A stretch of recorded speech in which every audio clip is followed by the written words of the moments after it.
নমস্কাৰ আমি পঢ়ি আছো ৰিভিজন ক্লাছ আজি পঢ়িম আসন্ন মান আৰু সৰলীকৰণ যা ইংৰাজীত কোৱা হয় approximation and simplification for class 6 Navodaya entrance exam 2024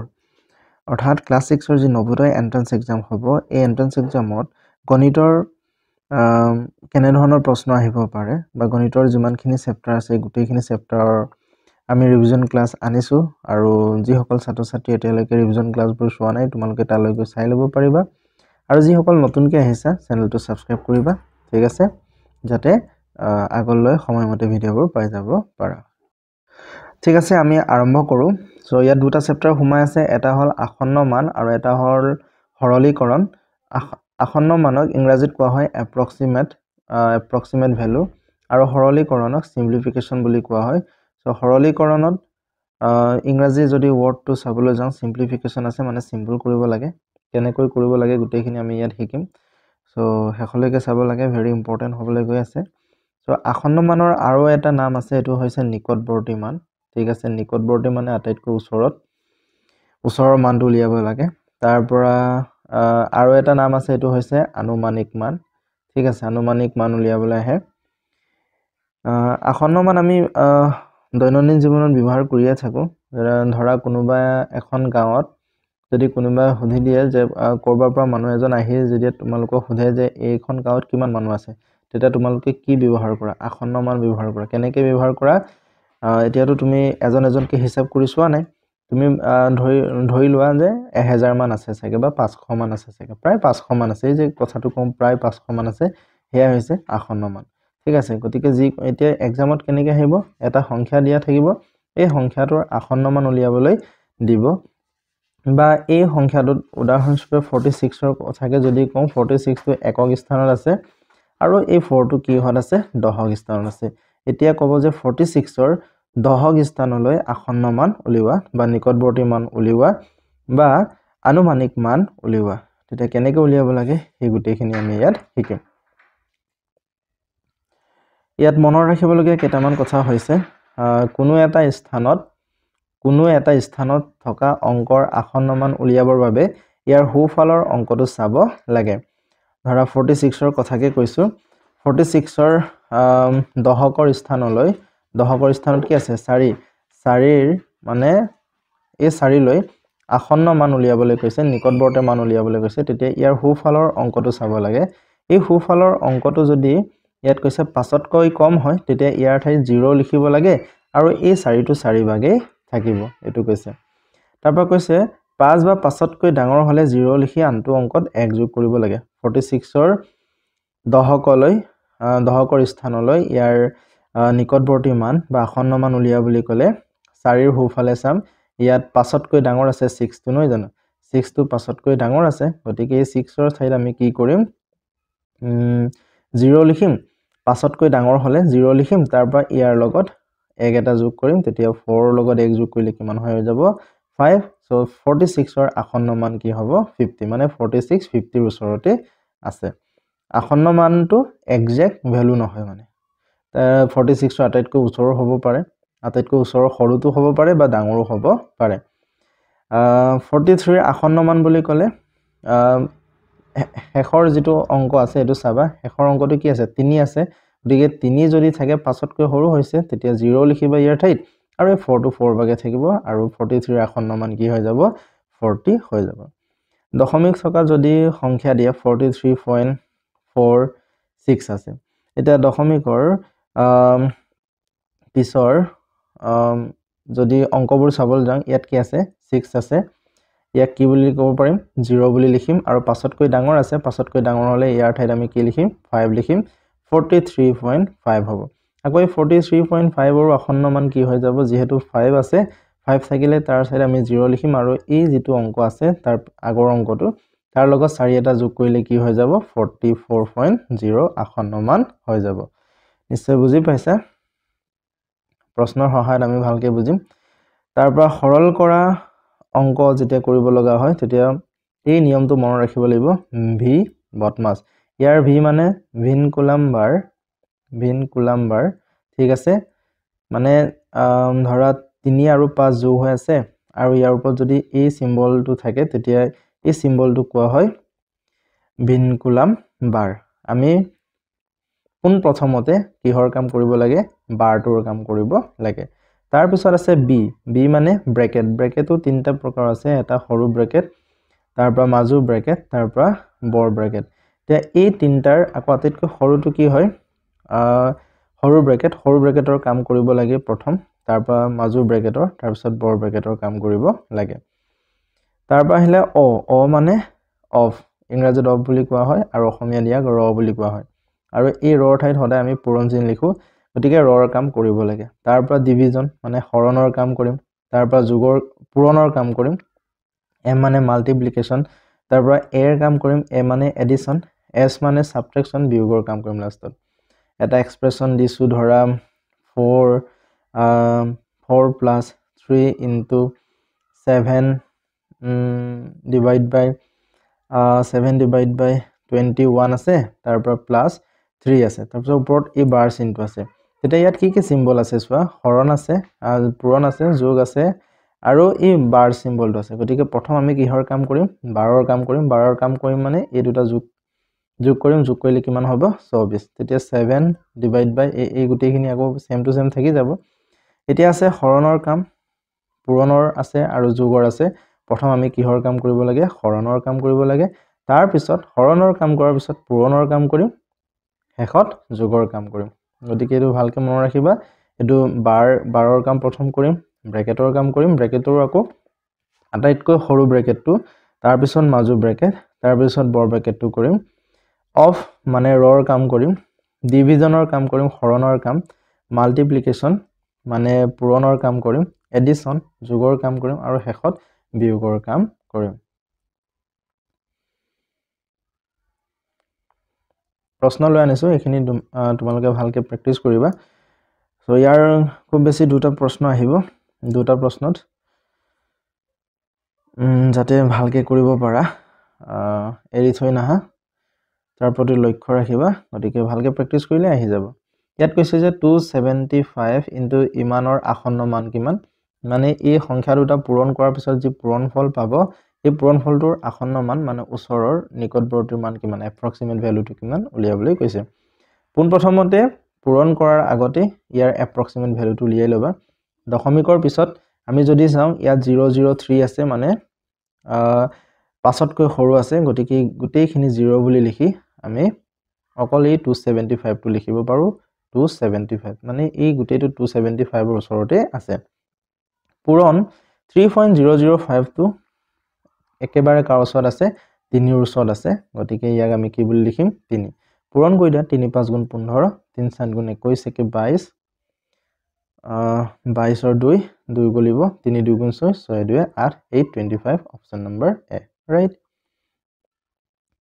Number 2, 16268 ৰ আসন্ন মান কিমান সো 16268 বুলি ক'লে লাষ্টৰটো চাবা লাষ্টৰটো কি হয় পাছতকৈ ডাঙৰ হয় পাছতকৈ ডাঙৰ হ'লে ইয়াৰ ঠাইত কি লিখিম 0 লিখিম আৰু ইয়াৰ ঠাইত এক এটা যোগ কৰি দিম এক এটা যোগ কৰিলে কি হৈ যাব 7 সো 16270 অপচন নম্বৰ ডি 93.45 ক 0.015 ৰে হৰণ কৰিলে ভাগফলৰ আসন্ন মান কিমান প্ৰথম হৰণ কৰিম 93.45 ডিভাইড বাই 0.015 এতিয়া তলৰটোত দশমিক আছে গতিকে দশমিকটো উঠাবলৈ চাবা কেইটাৰ আগত দশমিক আছে তিনটাৰ আগত তিনিটা শূন্য লিখিবা আৰু এক এটা বহুৱাই দিবা ওপৰতো এই একেখিনি সংখ্যাই লিখি দিবা তেতিয়া তলত কেৱল 15 হৈ থাকিবগে তেতিয়া কি হৈ যাব 15 হ'বগে আৰু এই যেটো ইয়াত যেহেতু তিনটা শূন্য আছে গতিকে এই দশমিকটো তিনটাৰ পিছলৈ গুচি যাব তিনটাৰ ইয়াত দুটাহে আছে তিনটা হ'বলৈ আৰু এটা শূন্য লাগিব গতিকে ওপৰ হ'ব 93450 দুইটাই পাঁচেৰে হৰণ যায় অকনমান সৰু কৰিম পাঁচেৰে 9 আছে প্ৰথম 5 1 গুণ 5 4 থাকিব 43 হ'ব 5 8 গুণ 40 3 থাকিব 3 আৰু 4 টো মিলি কি হৈ যাব 34 34 টো পাঁচেৰে কেইবাৰ যাব 5 6 গুণ 30 4 থাকিব 4 আৰু 5 মিলি 45 হ'ব তাৰ পৰা 5 9 গুণ কিমান হৈ যাব 45 আৰু 5 শূন্য শূন্য আৰু তলত থাকিব 3 এটা 3 ৰে হৰণ কৰি দিবা 3 6 গুণ 18 3 1 গুণ 3 2 গুণ 6 3 3 গুণ 9 আৰু 3 শূন্য শূন্য মানে হৰণ কৰাৰ পিছত হৰণ ফলটো আমি কিমান পালো 6 2 62630 এটা 6230 আসন্ন মানটো উলিয়াবলৈ কৈছে গতিকে আমি যদি চাও এই পাৰ্টটো 0 হৈ আছে অলৰেডি এই পাৰ্টটো পাছতকৈ সৰু গতিকে 0 কৰি দিম এই পাৰ্টটো পাছতকৈ সৰু ইয়াকো 0 কৰি দিম আৰু যেহেতু পাছতকৈ সৰু আছে গতিকে 6 টো 6 ভাগে থাকিব 6000 অপচন নম্বৰ ডি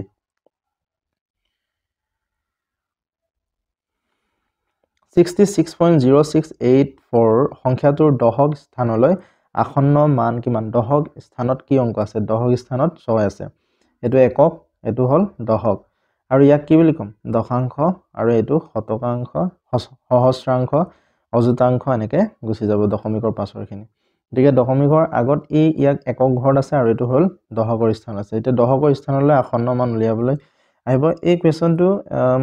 আগতে পৰীক্ষাত আহিছে গতিকে আকৌ আহিব পাৰে ভালকে চাই যাবা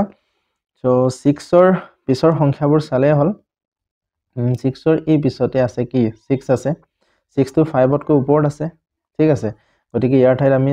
0 লিখিম 0 লিখি দিব পাৰো তাৰ পৰা এই 6 ৰ ঠাইত যেহেতু পাছতকৈ ডাঙৰ আছিল এক এটা যোগ কৰি দিম 6 ৰ লগত এক যোগ কৰিলে কি হৈ যাব 770 option number D right number 5 সৰল কৰা এই ইংৰাজী টাৰ্মটো চোৱা ইফালে নোলালেগৈ সো ইয়াত আছে 7/3 into 2/3 হৰণ 3/5 আছে এই হৰণ 3/5 ক পূৰণ কৰি দিব লাগে তেতিয়া এই পূৰণ কৰাৰ লগে লগে ভগ্নাংশটো কি হৈ যাব উলুটা হৈ যাব গতিকে ইয়াক লিখিব পাৰিম 7/3 into 2/3 পূৰণ কৰিলে এই ভগ্নাংশটো উলুটা হৈ যাব 5 টো ওপৰত যাব আৰু 3 টো তললৈ আহিব ৰাইট তাৰপা তলত কি আছে 2 প্লাস এই পাৰ্টটো চোৱা এই পাৰ্টটো ভাঙিব পাৰো 3 আৰু 1 মানে এই পাৰ্টটোক এনেকৈ কৰিম 3 1 গুণ 3 3 2 3 1 গুণ 3 3 2 কি হয় 5 5/3 আকৌ ইয়াক ভাঙিব পাৰো 3 2 গুণ 6 3 2 গুণ 6 6 পাছে কি হৈ যাব 11 দ্যাট মিন্স ইয়াৰ মানটো হৈ যাব 11/3 আৰু ওপৰত কটাকটি যোৱা সংখ্যা নাই গতিকে ওপৰৰ গুটেই কেইটা পূৰণ কৰিম ভগ্নাংশৰ পূৰণত ওপৰৰ গুটেই কেইটা পূৰণ কৰো আৰু তলৰ গুটেই কেইটা পূৰণ কৰো তেতিয়া কিমান পাম 5 2 গুণ 10 10 7 গুণ 70 70 ডিভাইড বাই 3 3 গুণ 9 9 3 গুণ 27 অৰ্থাৎ এটো পালো 70/27 ডিভাইড বাই মানে এই পাৰ্টটো নহয় জানো ডিভাইড বাই 11/13 আছে 11/13 নহয় 3 আছে এতিয়া এই পাৰ্টটো অতৰাম মানে এই পাৰ্টটো কি হৈ আছে হৰণ আছে ইয়াক কি কৰিম পূৰণ কৰাৰ লগে লগে এই 11/3 পাৰ্টটো উলুটা হৈ যাব মানে 3 টো ওপৰত যাব 11 টো তললৈ আহিব গতিকে ইয়াক লিখিম 70/27 into 3 টো ওপৰলৈ যাব আৰু 11 টো তললৈ আহি যাব তেতিয়া চাও এতিয়া কটাকটি যোৱা সংখ্যা আছে 3 9 গুণ 27 3 ৰে এই 27 টো 9 বাৰ যাব দ্যাট মিন্স 70 ওপৰত থাকিলে 9 11 99 70/99 option number B option number B আছে 70/99 নেক্সট ভেৰি ইম্পৰ্টেন্ট হয় গুটেইটো কি হয় পূৰণ হৈ আছে আৰু মাজতে কি এটা হৈ আছে 0 এটা পূৰণ হৈ আছে গতিকে 0 পূৰণ হৈ থাকিলে গুটেইটো কি হৈ যাব 0 হৈ যাব কিন্তু এনেকৈ থাকিলে 0 + 1 into 2 into 4 এনেকৈ থাকিলে 0 হৈ না যায় কাৰণ ইয়াত কি হৈ আছে +2 আছে সো প্ৰথম গুটেইটো পূৰণ কৰিলে 4 2 গুণ 8 হ'ব 8 আৰু 0 যোগ কৰিলে কি হৈ যাব 8 হ'ব কিন্তু এইটো ক্ষেত্ৰত গুটেইটো যেহেতু পূৰণ আছিল গতিকে পূৰণ হৈ থাকিলে 0 হ'ব নেক্সট কৰণে ভাৱনাতকৈ 10 নম্বৰ বেছি পায় ইছাই ভাৱনাতকৈ 5 নম্বৰ কম পায় যদি তিনিজনৰ মুঠ নম্বৰ 140 হলে কৰণে পোৱা নম্বৰ কিমান এতিয়া এনে ধৰণৰ প্ৰশ্ন অহাৰ লগে লগে কাৰ নাম দুবাৰ ব্যৱহাৰ কৰিছে তাক টাৰ্গেট কৰিবা ভাৱনাক মই BHC বুলি লিখিছো কৰণক K বুলি লিখিছো আৰু ইছাক IS বুলি লিখিছো ঠিক আছে সো ভাৱনাৰ নাম দুবাৰ লোৱা হৈছে গতিকে ভাৱনাৰ নাম্বাৰটো আমি প্ৰথম ধৰিম কিমান হয় নাজানিলে x বুলি ধৰা হয় এতিয়া প্ৰথম যেটো আমাৰ স্টেটমেন্ট আছে এটো পঢ়িব লাগে কৈছে যে কৰণে ভাৱনাতকৈ 10 নম্বৰ বেছি পায় মানে ভাৱনাই যিমান পাইছে তাতকৈ কিমান কৰণে বেছি পাইছে 10 বেছি পাইছে মানে x ৰ লগ বেছি মানে কি যোগ কৰিম x ৰ লগত আমি কি কৰি দিম 10 যোগ কৰি দিম ইসাই কিমান পাইছে ভাৱনাতকৈ 5 নম্বৰ কম পাইছে কম পালে বিয়োগ কৰিম x - 5 তাৰ পিছত লাষ্টৰ যেটো স্টেটমেন্ট আছে যে তিনিওজনৰ মুঠ নম্বৰ এই গুটেই তিনিটা নম্বৰ যদি যোগ কৰো তেতিয়া কিমান হয় বুলি কৈছে 140 হয় বুলি কৈছে এতিয়া ইয়াত x আছে x ৰ আগত প্লাস চিহ্নটো লুকাই আছে ইয়াৰ আগতো প্লাস আছে ইয়াৰ আগতো প্লাস আছে মানে গুটেইটো কি হৈ যাব যোগ হলে কি হ'ব 3x হ'ব তাৰপিছত ইয়াত প্লাস 10 আছে আৰু ইয়াত মাইনাস 10 আছে প্লাসে মাইনাসে কি হয় মাইনাস মানে বিয়োগ কৰিব লাগিব 10 ৰ পৰা 5 বিয়োগ কৰিলে কিমান থাকিব 5 থাকিব এতিয়া যোগ বহিব নে বিয়োগ বহিব ডাঙৰটোৰ আগত যেটো সিম্বল আছে এটোৱে বহিব ডাঙৰটোৰ আগত প্লাস আছে গতিকে ইয়াত প্লাস বহিব = 140 যেহেতু আমাৰ x ৰ পাৰ্টটো লাগে গতিকে এই 5 পাৰ্টটো সমান চিহ্নৰ সোঁফালে গুচি যাব তেতিয়া কি হ'ব +5 টো সমান চিহ্নৰ হিফালে গুচি যোৱাৰ লগে লগে মাইনাস হৈ যাব সো 140 ৰ 5 মাইনাস কৰিলে কিমান হৈ যাব 135 এটা কেৱল x পাৰ্টটো লাগে x পাৰ্টৰ লগত 3 পূৰণ হৈ থাকিলে তললৈ গুচি আহিব আৰু 135 টো ওপৰত থাকিব that means 135 ক 3 ৰে হৰণ কৰি দিলে হৈ গল 3 ৰে 13 টো কেইবাৰ যায় 4 বাৰ যাব 1 থাকিলে 1 আৰু 5 টো মিলি 15 হল 3 5 গুণ 15 অপচন নম্বৰ সি বুলি লিখি দিব নালাগে কাৰণ কৰণৰ নাম্বাৰ হে হদিছে এটা ভাৱনাৰ নাম্বাৰটো আমি উলিয়ালো ভাৱনাৰ কিমান আছিল x আছিল আৰু x ৰ মান কিমান আছে ইয়াত 45 এটা কৰণৰ কিমান হ'ব x + 10 আছিল সো 45 + 10 কিমান হ'ব 55 অপচন নম্বৰ এ ৰাইট পৰীক্ষাত আহিব পাৰে এনে ধৰণৰ প্ৰশ্ন নেক্সট 8 নম্বৰত আছে 8 নম্বৰে আহি গৈছে এটো কি হয় সৰলীকৰণৰ প্ৰশ্নই হয় গুটেটো হৰণ কি কৰিব লাগে সৰল কৰিব লাগে কি সিম্বল আছে ইয়াত অব আছে হৰণ আছে যোগ আছে পূৰণ আছে সিম্পল হয় এই কোৱেশ্চনটো তোমালোকলৈ মই হোমৱৰ্ক হিচাপে আগবঢ়ালো গতিকে সকলোৱে কৰি কমেন্ট বক্সত উত্তৰটো জনাবা প্ৰথম অফৰ কাম কৰিবা অফ মানে অকমান মই কৈ দিছো 1 + 2/3 অফ মানে পূৰণ হ'ব 3 + 3/4 হ'ব ঠিক আছে ইয়াৰ মানটো কি হ'ব 3 1 গুণ 3 3 2 5